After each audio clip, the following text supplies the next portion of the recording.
The stories of Mahabharata, retold by Sudipta, Bhawmik.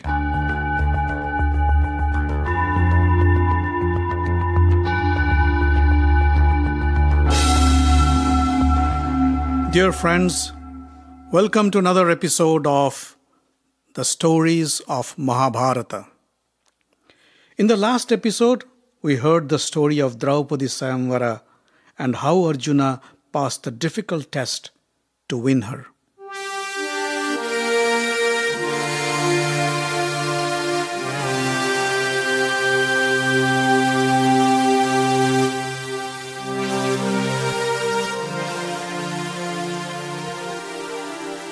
As Draupadi garlanded Arjuna, Drupad stood up and applauded from the stands. But a thought kept on brewing in his mind. Who is this young Brahmin? Is this, by any chance, Arjuna in disguise? Although he had heard of the Pandavas' death in Varanavata, he was never convinced that heroes like Arjuna and Bhima could die in a simple house fire. He had encountered Arjuna in battle and knew very well how skilled and powerful a warrior he was.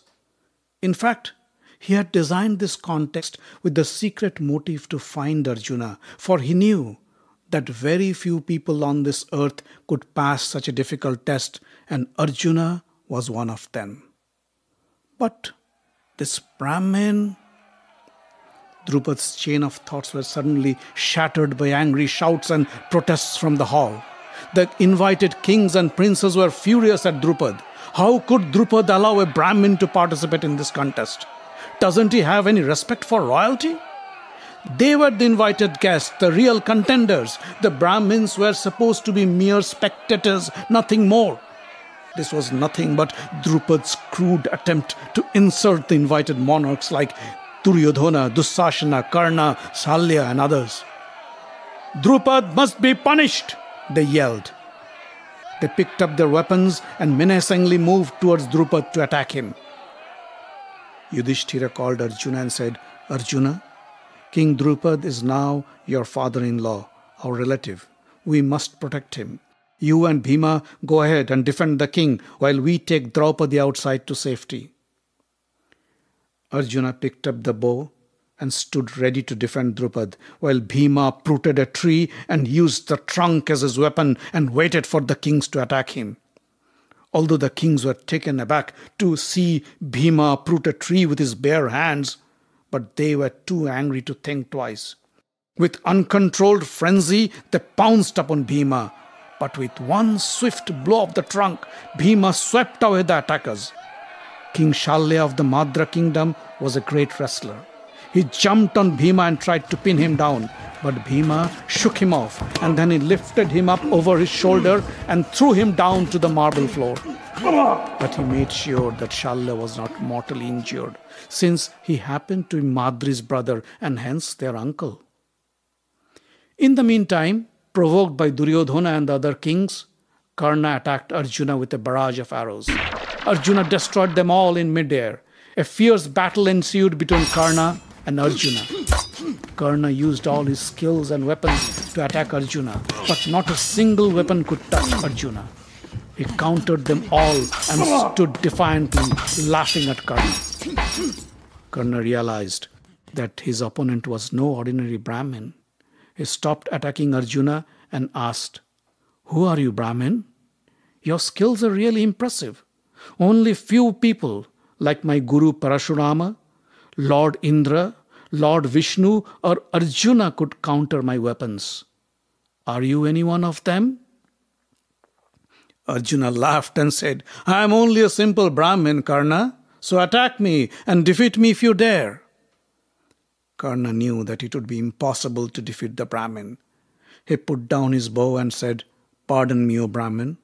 I shouldn't have attacked you. You have won Draupadi with your skills, hence you deserve to be her husband."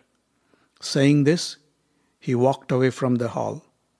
But the other kings were still trying to fight the Pandava brothers, especially Bhima. By this time, Krishna was absolutely certain about the identity of the two Brahmins. He was sure that they were none other than Bhima and Arjuna. He told Balarama, "Brother, I think we have seen enough of this fight. It should stop now." Krishna walked down to the floor and stood between the kings and the Pandava brothers and said, "Friends, put down your arms. You are fighting for nothing.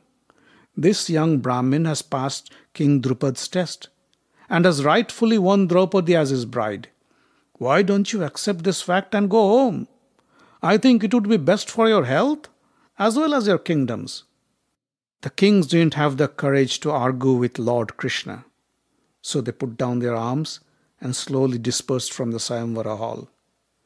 Arjuna and Bhima didn't wait either. They quickly slipped out and met Yudhishthira, who was waiting outside with Draupadi and their two brothers, Nakula and Sahadeva. And without wasting any more time, they walked back to the potter's home where Kunti was waiting for them.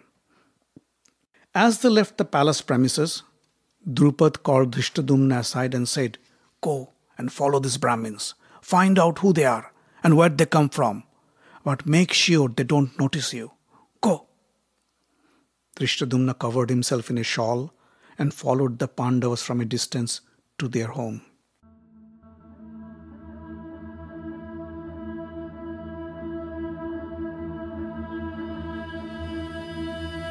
When the Pandavas reached home, Kunti was busy in the kitchen preparing dinner for her boys.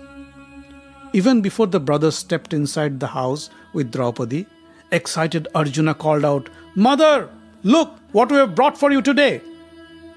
Kunti thought that her boys must have brought their usual grains and vegetables from their door-to-door begging. Without looking at them, she said, "Whatever it is, divide it equally amongst yourselves." The Pandava brothers were shocked to hear this. Bhima said, "But mother, first see what we have brought. Arjuna has won King Drupad's daughter Draupadi's hand in marriage at the Swayamvara." Kunti came out, and the moment she saw Draupadi, she knew she has made a grave mistake. "Oh no, what a terrible thing I have said," she lamented. Kunti had always spoken the truth, but she knew what she wished cannot come true. How could Draupadi be divided amongst the 5 brothers? She looked anxiously at Yudhishthira and said, "Yudhishthira, today I have fallen from my path of truth. I have sinned." Yudhishthira held her and said, "No, mother, you have not sinned. You have always spoken the truth, and what you have uttered will also be true. We all 5 brothers will marry Draupadi. Grandfather Vyasa had already predicted of this.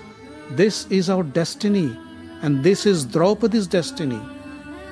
All the brothers' eyes lit up in joy. Yudhishthira knew that all his brothers had longed for Draupadi, and if only Arjuna had married her, then there was a distinct possibility that they would have been jealous of him. This could even threaten the unity of the Pandavas. Just then, Krishna and Balaram entered the hut. The Pandavas were overjoyed to see them. Krishna bowed before Kunti, her aunt, and Yudhishthira, his cousin, and paid his respects. Yudhishthira asked, "How could you recognize us? We thought we had a pretty good disguise."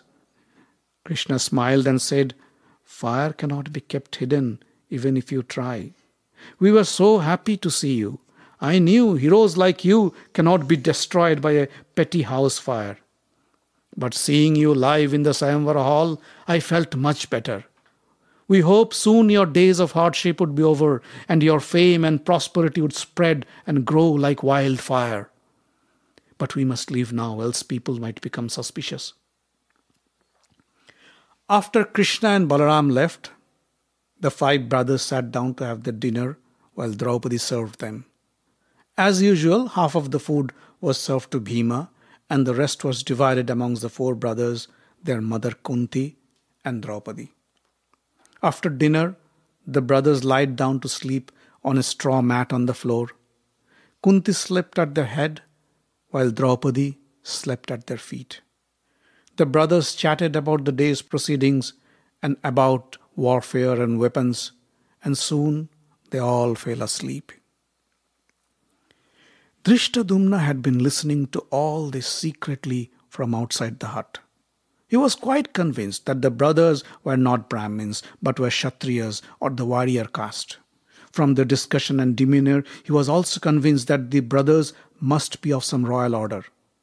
He went back to the palace and shared his observations and thoughts with his father. He also said that Drupad's suspicion may be true, as these 5 men were most likely the Pandava brothers, and the woman in the hut, their mother, Kunti. Drupad suppressed his excitement and said, "Well then, let's invite them to the palace tomorrow and arrange for the wedding. Tomorrow we'll know for sure who these Brahmins really are." The next day, Drupad sent a priest to the Pandavas' hut with the proposal. The priest said to Yudhishthira, "Dear sir, our great king Drupad is overjoyed to see his daughter being won by a great hero. He is extremely anxious to know his son-in-law's identity as well as yours. He suspects that you are the great Pandavas. Is that true?" Yudhishthira smiled and said, "Your princess has been won by the most eligible person. Please tell your king not to worry." The priest then said, "Our great king has invited you all brothers to a great feast in the palace. I have the chariots waiting outside. Please do come with me. We would also like to finalize the details of the marriage ceremony in the palace." Yudhishthira agreed. The Pandavas, along with Draupadi and Kunti, mounted the chariots and arrived at the palace where the king had arranged for a gala reception. As the Pandavas arrived, conch shells rang out, flowers showered from the skies, and hundreds of courtesans sang and danced around them to welcome their arrival. The king had arranged for a grand feast where the Pandavas were treated with sumptuous food and drinks along with many other guests. After the meal, the king took the Pandavas to a huge chamber where he had spread on tables heaps of gifts and presents. But to ascertain their identity, he arranged the gifts in a special order. On one table, he placed utensils, books, and scriptures that were preferred by the Brahmins. On the next table, he kept goods that are of interest to traders and business people. And on the third table, he kept heaps of weapons and armor which could only interest a genuine Kshatriya or warrior. Drupad invited the Pandavas to pick whatever gifts they liked. The Pandavas right away walked to the table full of weapons and armors. They picked the weapons and examined them as expert warriors would. Watching this, Drupad had no doubt that these men were not Brahmins. They must be Kshatriyas. He confidently walked up to the Pandavas and said, "If I have to trust my judgment, I would certainly say that you are not Brahmins. Rather, you are Kshatriyas and of royal order. But I cannot say for sure. So please do clarify my doubts. Who are you?" Yudhishthira smiled and said, "You are right, O revered king. We are indeed Kshatriyas of the royal order. We are the sons of the great king Pandu, the late king of Hastinapur. I am Yudhishthira, and these are my brothers, Bhima, Arjuna, Nakula, and Sahadeva. Arjuna, the great archer, was the one who passed your stupendous test and won your daughter Draupadi. So be rest assured, your daughter is in good hands. She is the future queen of Hastinapur. And you are our revered father-in-law." Drupad was overwhelmed with emotion. His dreams have come true. Tears of joy ran down his cheeks. He somehow managed to control himself and said, Oh, what a lucky man I am. How I long to see this day. We all heard about the fire in Varanavata and had feared the worst. To see you all in good health is a great reward in itself. And now, to have you, the great Pandavas, as my daughters-in-law, is a great honor and pride for the Panchal kingdom." Looking at Arjuna, Drupad said, "Today is an auspicious day. I would like the marriage ceremony of my daughter with this great hero to be held today. I hope you agree." Yudhishthira said, "Sure. But as the eldest brother, I'll marry Draupadi first." The king was taken aback a little. But he soon regained his composure and said, "If that's what you desire, so be it. I'll gladly give my daughter to you or to any one of your brothers." Yudhishthira said, "O king, you don't understand. We all 5 brothers will marry Draupadi. I'll marry her first, then Bhima, followed by Arjuna, Nakul, and then Sahadeva." King Drupad was flabbergasted. It took some time for him to catch his breath. He then, as calmly as he possibly could, said, But Yudhishthira, how could this be possible? You are said to be the incarnation of Dharma himself. You are the most righteous and virtuous man alive. How could you think of such an unholy proposal? As per the scriptures and traditions, a man can have multiple wives. But how can a woman have multiple husbands? Yudhishthira calmly said, "It's uncommon, but not unprecedented. Our mother, the sinless Kunti, has approved of this marriage, and what she approves cannot be unholy. You can be rest assured we won't do anything that is not in line with virtue." But Drupad was not convinced. He consulted his spiritual and legal advisors, but none of them could give him any satisfactory reasoning to justify Yudhishthira's claim. A crisis situation developed, and Draupadi's marriage was now in jeopardy. At this moment, when things were all falling apart, the great Rishi Vyasa arrived in Drupad's chamber. He called Drupad and said, "Dear king, I will try to clarify your doubts.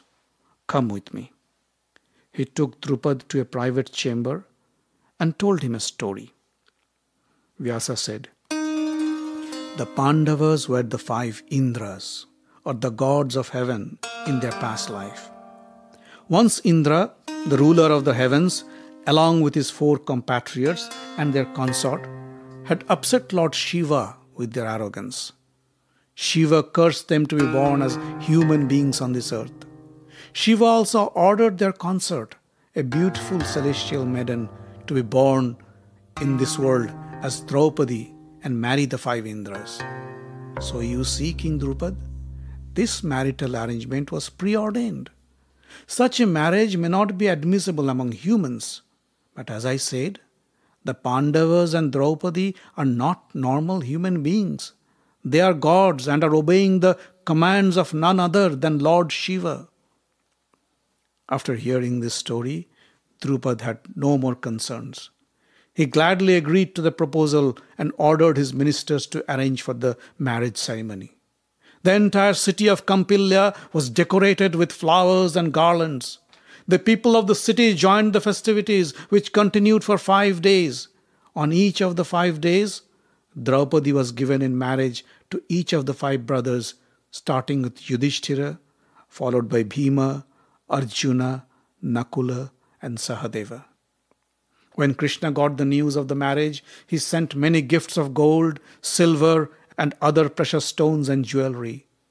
The Pandavas continued to live in Drupad's palace, along with their mother Kunti and their newly married bride, Draupadi.